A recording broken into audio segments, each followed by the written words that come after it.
Jim Jameson from Norco Bicycles, product manager for the mountain bikes, mostly full suspension models. So just heading over to visit Owen Pemberton, our lead engineer on the site project. He's recently moved over to the island and is working from home outside the office. A move that's getting him closer to the trails and living in a cool spot in Cumberland there where he can ride and test new bikes.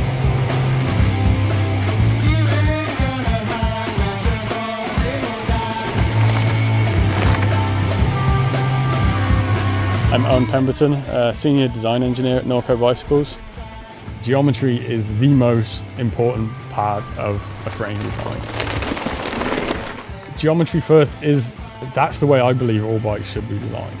We want to make sure that people are realizing we're not just throwing these numbers out there and just trying to grab attention. We're really looking at getting a bike that works all around. So it's not just about making a long slack bike that descends, you've also got to get the rest of the geometry right so that it can still climb well. Definitely appreciate the longer front center of the new bike for the steep tech climbs. That was a good one.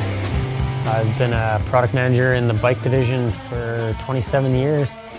And basically product manager, I work with engineers.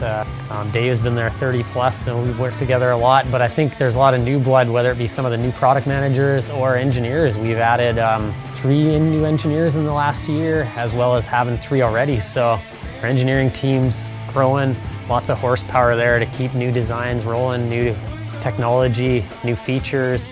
We want to be on the leading cutting edge of bike design, and having lots of engineers is part of that.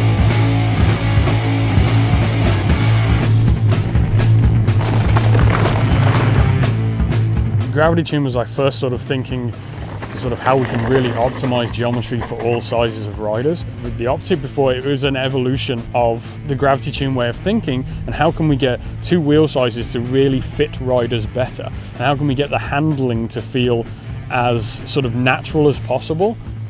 And I think the other thing is, we will offer a sight extra small all the way to extra large in 650B wheels. But I think the biggest story is that we have 29ers now from medium to extra large in the site. So yeah, we pay close attention to get the seated and the standing position on the bikes to be pretty much exactly the same. So when you jump from the 650s to the 29, the distance from your saddle to the handlebar is exactly the same. The distance from your feet to the handlebar is exactly the same. So we've done that through looking at the fork lengths, the head tube lengths, and just trying to really match them up to get the same on-trail feel. And we found that with the bigger wheel and the way the bigger wheel rolls over obstacles, you can get away with having a little bit less travel. So all of these things, all of these little details work to create the overall package. And like Jim's saying, that ends up being 2 bikes that ride very similarly. Part of the Norco culture is just riding, and part of our job is getting out testing bikes like we were doing yesterday as part of our day job too. That's how we want to make bikes we want to ride.